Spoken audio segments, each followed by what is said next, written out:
अस्सलाम वालेकुम मोअज़्ज़िज़ नाज़रीन गिरामी। एक हिंदू है, चाहे आर्य समाज से है, चाहे वो सनातनी है, चाहे वो ब्राह्मण है, चाहे वो दलित है, क्या वो अच्छा हो के भी जन्नत का हकदार बन सकता है? यहाँ पर आयुष मलिक के वालिद ने एक चांदनी पर इल्ज़ाम लगाया कि वो पैसा बटोरना चाहती है और उसके जवाब में इस पंडित ने कहा कि ऐसी बात नहीं है। आप लोग थोड़ा सा सर्च करें, आप एक आयुष मलिक के पीछे क्यों लग गए हैं? आप 100 करोड़ हिंदुओं की फिक्र करने, ऐसा ना हो कि ये सारे चले जाएं। दोबारा हिंदू बना के दो, इस पंडित ने कहा, दोबारा हिंदू बना के दिखाओ और जन्नत का हकदार वो है या नहीं। वीडियो के आखिर में इसको एक्सप्लेन किया हमने बहुत अच्छे तरीके से, बगैर किसी की मुखालफत किए हुए हमने अपनी बात को रखा है। सनातन में तौहीद है या नहीं है, ये बात भी बीच में आई और तौहीद कहते किसे हैं इस डेफिनेशन को तो बताया नहीं गया, आज बताया गया है आपको वीडियो के एंड पे। आइए देखते हैं, वीडियो को लाइक करें, चैनल को सब्सक्राइब करें, वीडियो को व्हाट्सएप पे जरूर शेयर करें, कमेंट करके बताइएगा वीडियो कैसी लगी। आइए देखते हैं। चांदनी वगैरह वगैरह, उसके भाई, उसकी बहनें, राहिल, ये सब लोग उसकी नाम जो संपत्ति है उस पर निगाह टिकी हुई है। उन्होंने जानकारी करी होगी कि बढ़िया परिवार का बच्चा है, सुंदर बच्चा है, स्मार्ट बच्चा है और इसके नाम संपत्ति है, कारोबार अच्छा है, इसका अलग से व्यापार करा दिया मैंने उसको, तो उसके कारोबार पर नीयत टिक गई कि इसे अपने कब्जे में ले लो। तो उसे लव जिहाद इसके चक्कर में मौलवी वगैरह के माध्यम से और वीडियो दिखाया गया, बाहरी पाकिस्तान वगैरह की वीडियो दिखाया गया, उसके दिमाग को उसे एक तरह से ब्रेन वॉश किया गया। तो कोई तैयार नहीं होता। अच्छा, कल को फर्ज करिए कि आपके माता पिता आपको इस प्रॉपर्टी से बेदखल कर देते, कहते जाओ खेती करो, अपना गरीब की तरह रहो, जैसे हो, लड़की है वैसे ही रहो, तुम अपना खाओ कमाओ, तो प्रॉपर्टी से आप ये मानेंगे कि आप छोड़ देंगे प्रॉपर्टी लड़की के लिए? क्या हो गया? छोड़ दें। लड़की के लिए आप ये सवाल डाइवर्ट कर रहे। अभी आपने पूछा कि माँ बाप अगर इससे निकाल दे तो कैसे रहोगे। हाँ। जो मेरे हिस्से में होगा मुझे मिल के रहेगा कोई, ठीक है, वो छीन नहीं सकता, और जो मेरे हिस्से में नहीं है वो मुझे कोई दे नहीं सकता। इसमें बेफिक्र रहो आप इस बात से। जो मेरे हिस्से में रहेगा वो, और मैं ये खा के कमा लेंगे, इसमें कोई दिक्कत नहीं, अल्हम्दुलिल्लाह शरीर है, काम कर लेंगे। नहीं होगा तो दिमाग है, नहीं होगा तो कुछ भी जो किस्मत में होगा कुछ तो मिलेगा। जो जितना मेरा रिस्क हिस्से में लिखा हुआ वो तो मिलेगा ना मेरे को। इस बात की चिंता नहीं करनी चाहिए इंसान को। और अगर आयुष मलिक की हम बात करें तो वो भी काफ़ी पढ़ा लिखा शिक्षित है। तो आपको लगता है कि ब्रेन वॉश करके धर्म परिवर्तन करवाया जा सकता है? और आयुष मलिक का भी ब्रेन वॉश हुआ है।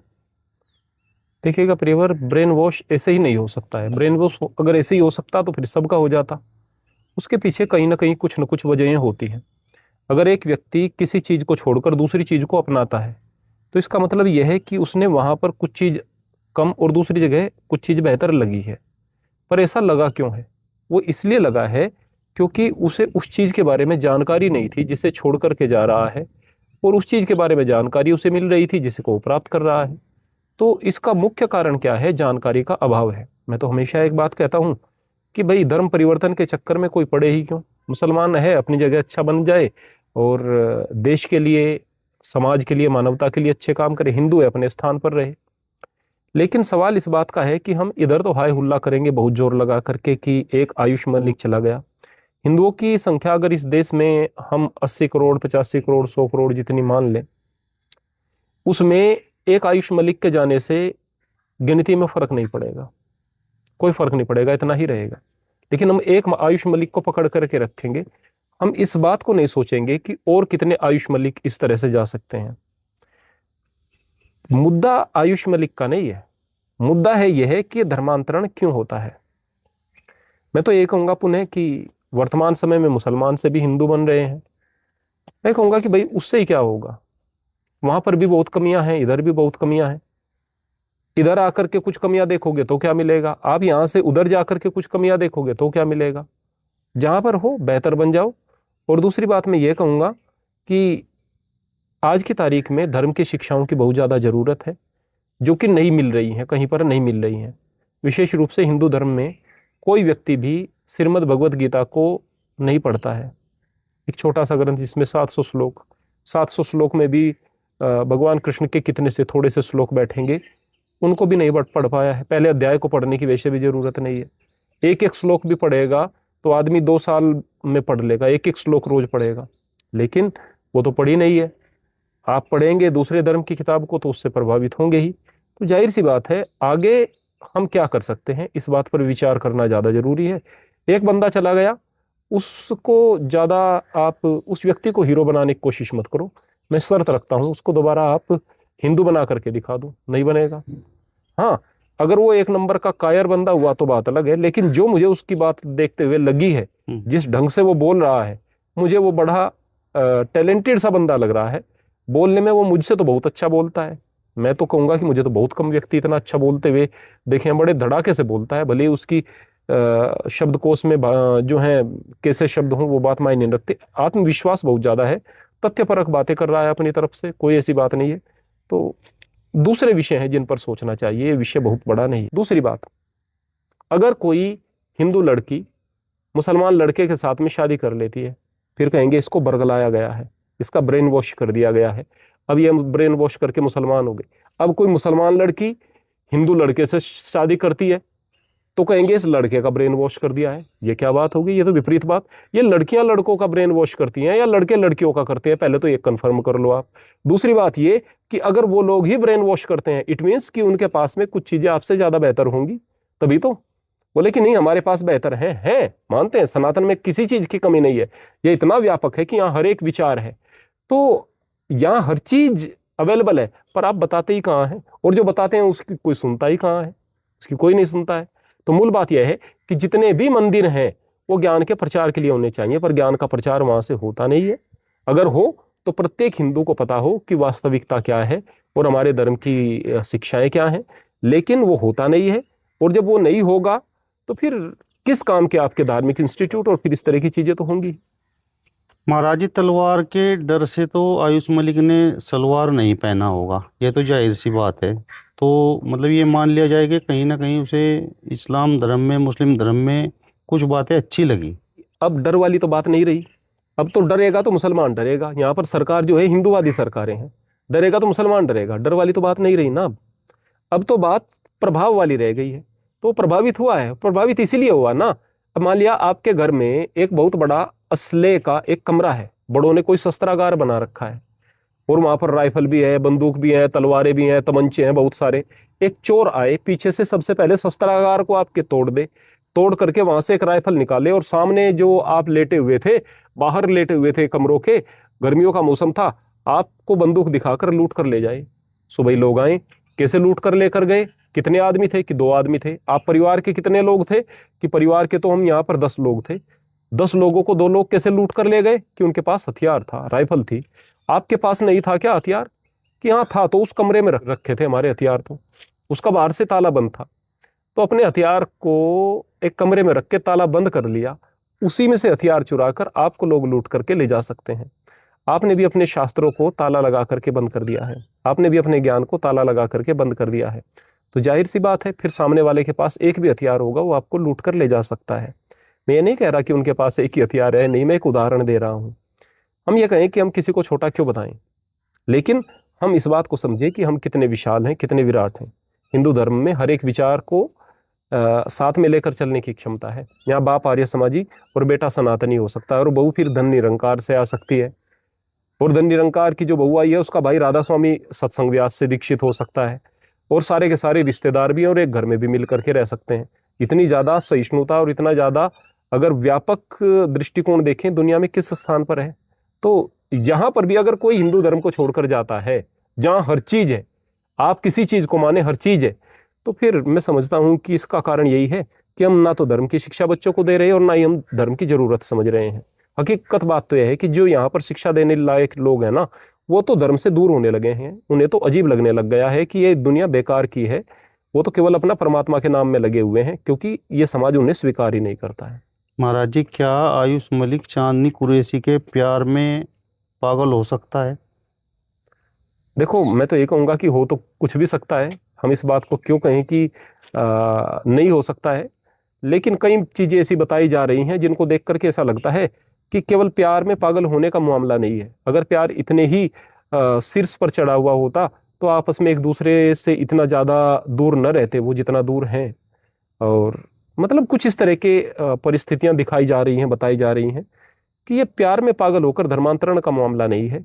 उसने इस्लाम को जानने की कोशिश की और इस्लाम से वो प्रभावित हो गया, उससे मुतासिर होकर ही उसने इस्लाम का मुताला किया और वो इस्लाम की तरफ जो है आकर्षित हो गया। तो मेरा कहने का मतलब यह है कि उसने जानने की कोशिश की है, जानने की इस्लाम को, और हिंदू धर्म को जानने का अवसर नहीं मिला। और बल्कि मैं ये कहूँगा कि फिर यही कहूँगा कि जिस तरह से हिंदू धर्म दिख रहा है कि भाई जाओ और बस जो बेल के दर्शन कर लो तो भगवान शिव के पैरों के दर्शन हो गए हैं, और ये गुरुजी हैं जो इसके चरणों की धूल जहाँ से गुजर रहे हैं इसको माथे से लगा लो कल्याण हो जाएगा, और यहाँ पर माता पर एक बकरा चढ़ा दो या मदानन माता पर सूअर के कान काट कर चढ़ा दो तो इससे मदानन माता प्रसन्न हो जाएगी। अगर ये अघोरपंथी लोग हैं, ये जिस प्रकार से मुर्दे का मांस खाते हैं तो ये बड़े सिद्ध हो जाते हैं। अगर इन चीज़ों को कोई व्यक्ति देखेगा उसको लगेगा अरे ये है क्या हिंदू धर्म, और फिर वो दूसरी तरफ इस्लाम को पढ़ेगा तो उससे बेहतर तो उसको लगेगा, अगर वो ईसाइयत को पढ़ लेगा उसे ईसाइयत उससे बेहतर लगेगी। तो मेरा कहने का मतलब ये है कि यहाँ पर सनातन में सब कुछ है पर हम पढ़ते नहीं हैं, जानते नहीं हैं, और जो दिखता है उसको समझदार आदमी स्वीकार नहीं करेगा, फिर दूसरी तरफ आकर्षित हो ही जाएगा। इसका कारण यही है। तो आपके प्रश्न के उत्तर में मैं केवल यही कहूँगा कि आयुष मलिक ने इस्लाम को जानने की कोशिश की, और जिस तरह का हिंदू धर्म उसे दिख रहा था अपने चारों ओर, उस तरह का हिंदू धर्म उसे पसंद नहीं आया, छोड़कर चला गया। समझदार पढ़ा लिखा लड़का था तो उसके साथ ऐसा ही होना था। कोई भी समझदार आदमी अगर पाखंड को देखेगा वो छोड़कर चला जाएगा। महाराज जी 2013 से धीरे धीरे आयुष मलिक इस्लाम के संपर्क में आ रहा था, इस्लाम धर्म को जानने का प्रयास कर रहा था, और 2026 में उसका भंडाफोड़ हो गया। उसके परिवार वालों को भी पता था कि भाई आयुष मलिक इस्लाम की तरफ आकर्षित हो रहा है। उस समय किसी प्रकार की कोई दिक्कत नहीं थी। अब जब हिंदू संगठनों को इस बात का पता चल गया और उसकी एक दाढ़ी और टोपी लगाए हुए तस्वीर सोशल मीडिया पर वायरल हो गई, हिंदू संगठनों ने जब हंगामा काटा तो उसके परिजन, उसके पिताजी भी कैमरे के सामने आ गए और इस तरीके की वो बातें कर रहे हैं कि मेरे बेटे का ब्रेन वॉश किया गया है और मेरी जो करोड़ों की संपत्ति है इस पर उस चांदनी कुरैशी जो लड़की है उसकी और उसके परिवार वालों की नज़र है। तो आपको लगता है कि ये इसमें कहीं ना कहीं कुछ सच्चाई है? नहीं, मुझे इसमें सच्चाई नज़र नहीं आती। मुझे ऐसा लगता है कि अक्सर हमारे देश में चीज़ों को नया मोड़ देने की कोशिश की जाती है। अभी सूर्या चौहान नाम का एक व्यक्ति, एक लड़का जो कि मारा गया था दिल्ली में ईद उल अजहा के दिन, तो फिर उसके जो दोषी था उसका एनकाउंटर हो जाता है। फिर उसकी कौम के जो लोग हैं वो कहते हैं कि इस सूर्या चौहान की तो नज़र इसकी बहन पर थी और उसने अपनी बहन की रक्षा के लिए इसकी हत्या कर दी, यानी कि उसको जस्टिफाई करने की कोशिश कर रहे हैं। जबकि उसकी एक बहन थी, असद शायद उसका नाम था, एक बहन थी जिसकी शादी हो चुकी थी और ऐसी कोई चीज़ थी नहीं, यानी अलग रूप देने की कोशिश की जा रही थी जो नाकाम रही क्योंकि उसके पीछे कोई प्रमाण नहीं थे, लेकिन कोशिश तो की जा रही थी। यहाँ भी इसको एक अलग रूप देने की कोशिश की जा रही है। हकीकत यह है कि घर वालों को भी डेफिनेटली पता होगा और सोच रहे होंगे कि चलो कोई खास फर्क नहीं पड़ता है, या फिर कुछ भी बात हो हल्के फुल्के में ले रहे होंगे चीज़ों को। आज अपनी इज्जत बचाने को वो इस तरह से कह रहे हैं कि ब्रेन वॉश हुआ है, मामला प्रॉपर्टी का है, इत्यादि इत्यादि चीज़ों को मोड़ने की कोशिश की जा रही है। इसमें सीधा सीधा मामला यही है कि हाँ, उस लड़के को, आयुष मलिक को जो है इस्लाम की बातें पसंद आई हैं और हिंदू धर्म का उससे सही प्रकार से पता नहीं चला। मैं फिर यही कहूँगा कि जो ये हमारे हिंदू संगठन इत्यादि हैं, उनको अगर सोचना है तो इस विषय में सोचें कि भाई आप हिंदुत्व की रक्षा कैसे कर सकते हैं। वो लड़कर नहीं होगी, वो दूसरों के साथ झगड़कर, दूसरों को छोटा बताकर नहीं होगी। धर्म के वास्तविक स्वरूप को लोगों तक पहुंचाना पड़ेगा। हमारे युवाओं के अंदर ब्रह्मचर्य की शिक्षा आप पैदा करें, आप उन्हें सही मार्ग की तरफ लेकर के जाएं। मैं यहाँ पर तारीफ करूँगा मुसलमानों की, भले ही वहाँ पर अंदरूनी तौर पर वो कैसे भी रहते हों। लड़कियाँ पर्दे में हैं और पर्दे में रहकर भी वो इस्लाम की तारीफ कर रही हैं। वो कह रही हैं कि देखो भाई, हम तो खुश हैं, यहाँ पर हमारा रास्ता सही है। हमें लग रहा है कि उन पर अत्याचार हो रहा है।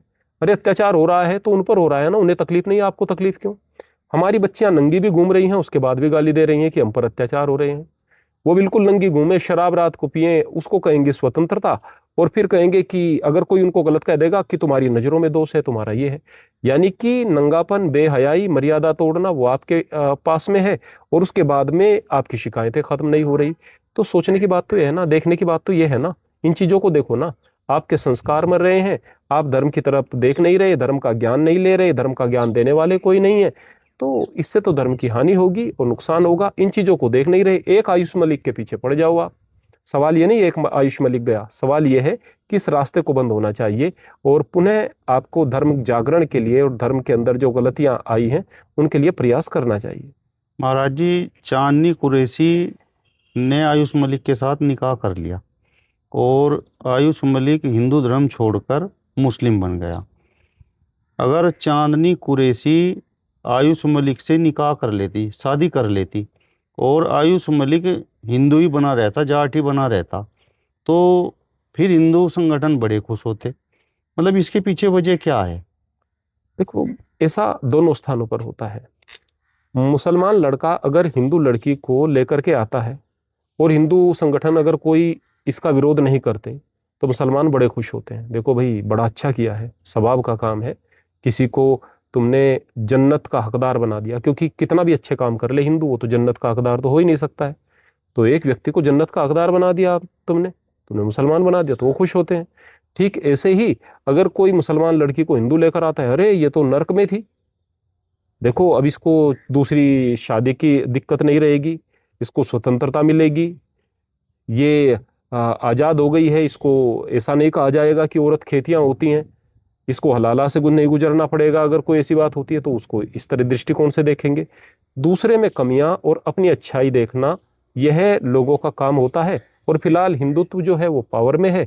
जब कोई चीज़ कोई शक्ति में होता है, कोई पावर में होता है, तो जाहिर सी बात है कि उस समय दृष्टिकोण चीज़ों का और रिपोर्टर बोल रहा है कि भाई आपको फंसाया गया, आपका धर्मांतरण कराया गया, लेकिन उसके जवाब में वो बोल रहा है कि भाई मुझे किसी ने नहीं फंसाया, मैं तो अपनी इच्छा से मुस्लिम धर्म में गया हूँ, मुस्लिम धर्म मैंने स्वीकार किया है। जो हिंदू धर्म है ना, यहाँ पर यदि आप किताब नहीं पढ़ते हो, कोई धार्मिक किताब नहीं पढ़ते हो, तो भी आप हिंदू बने रह सकते हैं, बल्कि हिंदू धर्म गुरु भी हो सकते हैं। जैसे कबीर, वो तो हिंदू भी नहीं थे, मुसलमान थे, लेकिन गुरु हिंदुओं के हैं। जैसे कि अभी जो मैंने कहा वो मुसलमान थे, कुछ लोग बीच में आ जाएंगे जो कबीर के मानने वाले। मैं भी कबीर का बहुत प्रशंसक हूँ। कोई बोले कि वो तो ब्राह्मणी की कोख से पैदा हुए थे, वो तो तालाब में मिले थे। अरे भाई, तालाब में मिले थे, ये कौन से साइंस से आपने पता किया कि ये ब्राह्मणी की कोख से पैदा हुए थे? एक बच्चा जो अपनी होश से पहले बिल्कुल नवजात शिशु है, वो मुसलमान के घर में पल रहा है, तो मुसलमान ही तो है। और उसके बावजूद हिंदुओं ने स्वीकार किया। अनपढ़ व्यक्ति था। अगर मैं संत रविदास जी महाराज के विषय में बात करूं, थोड़ा बहुत साक्षर थे, ज़्यादा पढ़े लिखे नहीं थे, शास्त्र नहीं पढ़े थे, फिर भी वो धर्मगुरु भी थे, शास्त्र तो नहीं पढ़े थे। अगर मैं बात करूंगा हमारे इतने सारे, चाहे संत गीशाराम हो या बहुत बड़े बड़े संत हो, पढ़ना लिखना भी जरूरी नहीं है।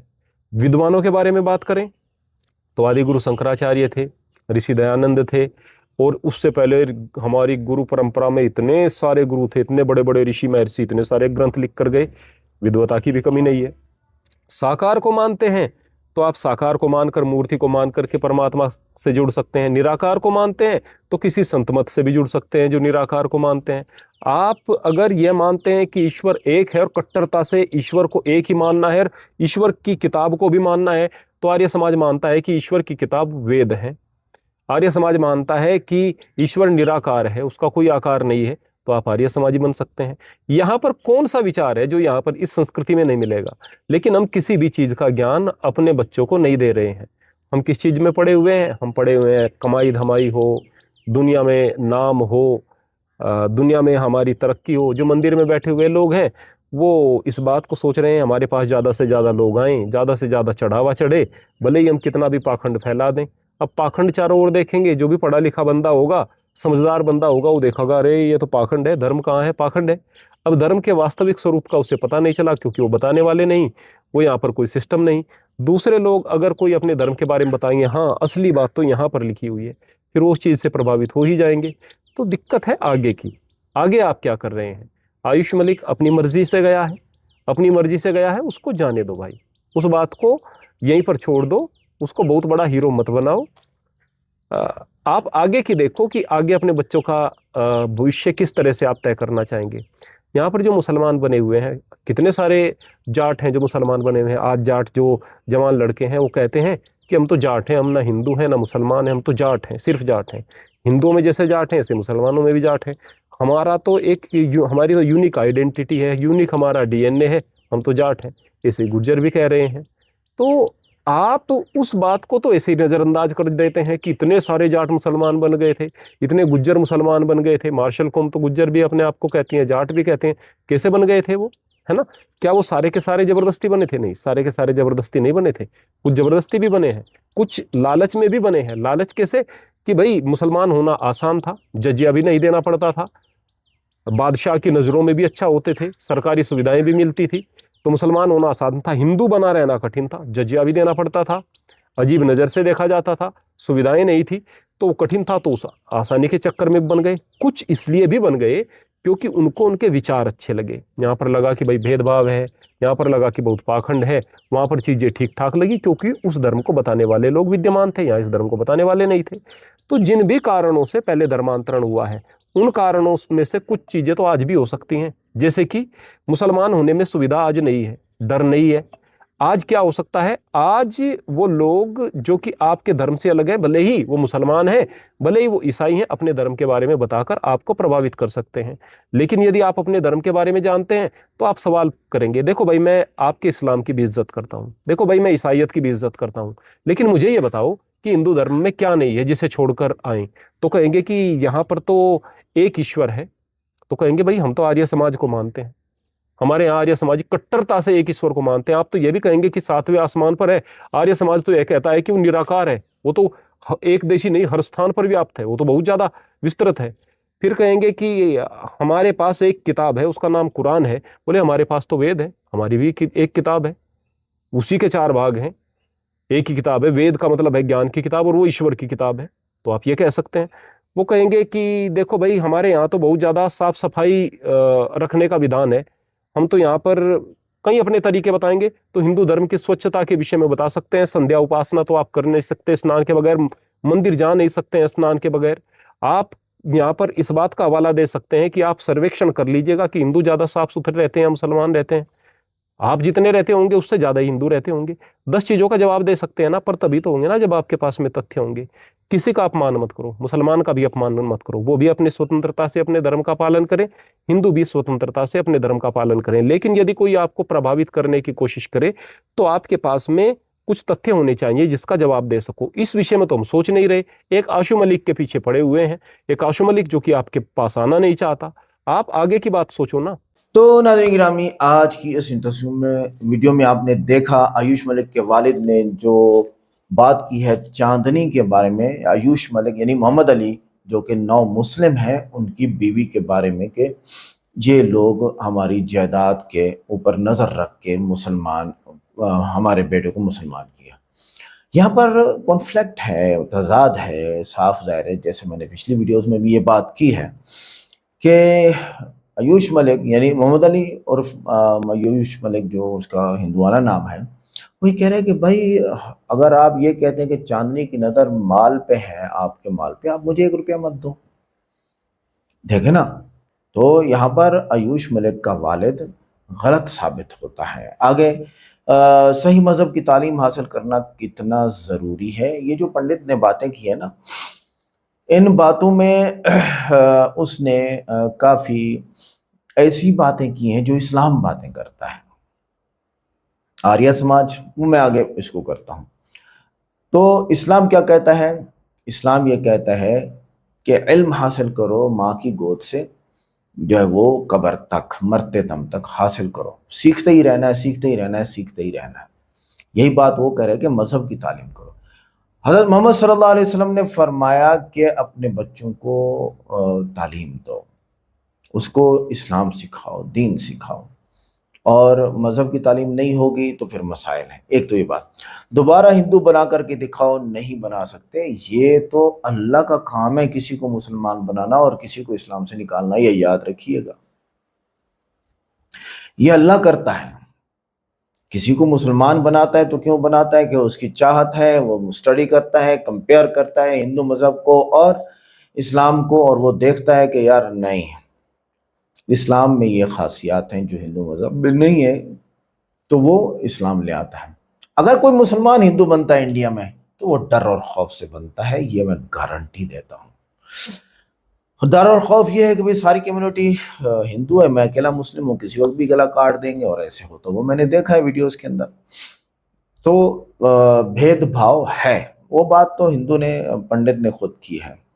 आयुष मलिक ने तलवार के डर से तो कलमा नहीं पढ़ा, ये जो बात कर रहा ना कि तलवार के डर से कलमा पढ़ा है, किसी के डर से नहीं। पंडित भी बोल गया कि उसने तलवार के डर से नहीं पढ़ा, वो समझदार है और उसकी बातें बड़ी लॉजिकल हैं, और वो जो है क्या करता है, स्टडी किया उसने और उसने कंपेयर किया और वो मुसलमान हो गया। एक बात उसने अजीब की, यार एक आयुष मलिक के पीछे क्यों पड़ गए हो? बाकी जो बचे हुए हैं 85 करोड़, 90 करोड़ या 100 करोड़, इनकी फिक्र करो कि ये कहीं मुसलमान ना हो जाए। इतना डर है यार यानी कि पंडित ने कहा कि तबलीग भी करो। अच्छा, मुसलमान डरेगा, एक बात ये आई है, तो मुसलमान नहीं डरेगा। पंडित ने कहा कि मुसलमान डरेगा, मुसलमान नहीं डरेगा। हाँ, डर के हिंदू बन जाए तो और बात है, वरना जो सही मुसलमान है वो नहीं डरेंगे। इस वक्त सियासत हो गई है मुसलमानों के खिलाफ ना, और जो नज़र आ रहा है जिसकी वजह से मुसलमान बहुत परेशानी में चल रहा है। अब आगे जाके अगर मुसलमानों ने अपने बच्चों को मजहबी तालीम ना दी तो वो हिंदू बन जाएंगे। मजहब का मुताला ना करने की वजह से लोग दहरिये बन रहे हैं, ये हिंदू ने कहा, पंडित ने, और हम भी कहते चले आ रहे हैं। ठीक है, कम्युनिज्म जो फैल रहा है पूरी दुनिया के अंदर, वो मजहबी तालीम के ना होने की वजह से है। मुसलमान अपने बच्चों को मजहबी तालीम दे, बाकी देते हैं या नहीं देते उनकी मर्जी है। इसी तरह मैं भी यही कहूँगा कि अपना मजहब और इस्लाम पढ़ें। ये पंडित ने बोला, मैं कह रहा हूँ कि भाई आप अगर हिंदू हैं, आर्य समाज हैं, दलित हैं, आप सनातन हैं, आप ब्राह्मण हैं, किसी भी हिंदू मज़हब से आपका ताल्लुक़ है, आप उसको भी स्टडी करें और आप कुरान को भी स्टडी करें। ये आपकी आखिरत का मामला है और हमेशा का मामला है, हमेशा हमेशा का मामला है, लाइफ टाइम। तो इस वक्त तो मरने के बाद की बात कर रहा हूँ मैं, तो उसके बाद आपको पता चल जाएगा कि आपने करना क्या है। समझ में आई बात? सिर्फ एक मज़हब ना पढ़ना, no no no no no, अपना भी पढ़ो, इस्लाम भी पढ़ो। सनातन में तौहीद है या नहीं, अगर है तो इसे मानो भाई। देखो, उसने बात की कि आर्य समाज में तौहीद है, तो तौहीद है आर्य समाज में, तो मंदिर क्यों है और बुत क्यों है? तौहीद की डेफिनेशन शायद इस पंडित को मालूम नहीं है, या अपनी किताबों से तौहीद की उन्होंने एक ही बात की है कि भगवान वो है जिसके कोई मूर्ति, उसकी शक्ल नहीं है। ये तो कुरान में भी है, लैसा कमिस्लिही शैउन, उस जैसा कोई नहीं है। लेकिन कुरान पाक में अल्लाह की जो कि इबादत के लायक है और वो एक ही है और सबका खुदा है, उसकी डेफिनेशन है, कह दो कि कुल हुवल्लाहु अहद, अल्लाहु समद, अल्लाह को किसी चीज़ की ज़रूरत नहीं, लम यलिद, ना बेटा जना, औलाद जनी, ना लम यूलद, ना जना गया, उसका कोई बाप नहीं, लम यकुन लहू कुफुवन अहद, उस जैसा कोई नहीं है। ये डेफिनेशन हो तो फिर बुत की पूजा तो करने की इजाज़त और गुंजाइश बनती ही नहीं है। ठीक है, इस तरह के कई हिंदू मुसलमान हुए हैं कि बुत के पास बिल्ली ने आकर पेशाब किया कि ये पत्थर का खुदा जिसकी हम इबादत करते हैं, ये इस गंदगी को नहीं हटा सकता, और बिल्ली को अगर किसी ने बनाया होता तो बिल्ली इसके करीब ही ना होती, तो वो मुसलमान हो गए। तो ये बात सच है, मुसलमान लड़कियां पर्दे में खुश हैं तो हिंदू को शिकायत क्यों? ये बात सही है, ये बात उसने बिल्कुल इस्लाम के हक में की है। इस पंडित ने ये इस्लाम के हक में बात की है कि भाई हमारी मुसलमान बच्चियां पर्दे में खुश हैं और वो पर्दे में स्कूल आती हैं, पर्दे में बाहर निकलती हैं, और साफ पता चलता है कि वो मुस्लिम है। तो फिर वो जब खुद खुश हैं तो आपको क्या परेशानी? आपको परेशानी नहीं होनी चाहिए। वो हिंदू कितना ही अच्छा हो जाए, वो जन्नत का हकदार होगा या नहीं? इस पंडित ने कहा कि मुसलमान ये समझते हैं कि वो जन्नत में नहीं जाएगा, और सच यही है। इस्लाम क्लियर कट बात करता है कि जो लोग एक इलाह की इबादत नहीं करते, ला इलाहा इल्लल्लाह, और एक नबी हज़रत मोहम्मद सल्लल्लाहु अलैहि वसल्लम को नहीं मानते, वो जन्नत में नहीं जाएंगे। कोई भी इंसान हो, चाहे वो मुसलमान ही क्यों ना हो, जो भटक गया हो और वो शिर्क करता हो, जैसे बरेलवी हैं जो कब्रों की पूजा करते हैं, सजदा करते हैं, ला इलाहा इल्लल्लाह मुहम्मद रसूलुल्लाह के मुताबिक नहीं चल रहे, वो नहीं जाएंगे जन्नत में। आप ज़हन में रखिएगा इस बात को।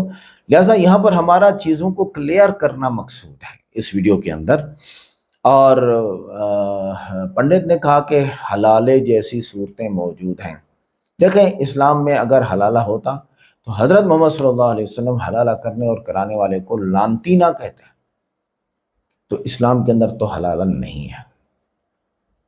जो लोग कर रहे हैं वो गलत कर रहे हैं। जिसकी भी तलाक हो चुकी है 3 तलाक, उसको चाहिए कि लड़की कहीं और भी आए, लड़का कहीं और शादी करे। हम अक्सरों को यही कहते हैं, कभी मुफ्ती साहब हमारी जो है वो शादी हुई और ये हुआ, मैंने 3 तलाक दे दिए। हम कहते हैं भाई जाओ दूसरी शादी करो, कोई वापसी का रास्ता नहीं है। क्यों दिए 3 तलाक? इस्लाम का मजाक उड़ाते हो। हिंदू मजहब में भेदभाव, ये तो पंडित खुद इकरार कर गया इस बात में कि हिंदू मजहब में भेदभाव है। जैसे दलित हैं, जैसे इस तरह आर्य समाज के हैं, सनातनी हैं, ब्राह्मण हैं, बहुत सारे इनमें ऊपर नीचे के दर्जात हैं। इस्लाम क्या कहता है?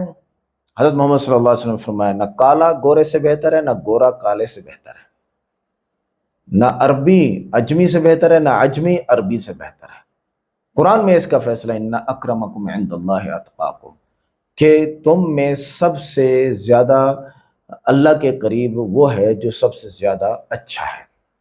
बस अब सबसे ज्यादा अच्छे होने में ये शर्त है कि वो ला इलाहा इल्लल्लाह मुहम्मद रसूलुल्लाह पढ़ चुका हो, उसके बाद ही अच्छा बन सकता है, पहले नहीं बन सकता। तो ये सारी बातें थी आज की वीडियो में। आज की वीडियो कैसी लगी? वीडियो को लाइक करें, चैनल को सब्सक्राइब करें, वीडियो को व्हाट्सएप पे जरूर शेयर करें, कमेंट करके बताइएगा वीडियो कैसी लगी। मिलते हैं नेक्स्ट वीडियो में। अस्सलाम वालेकुम।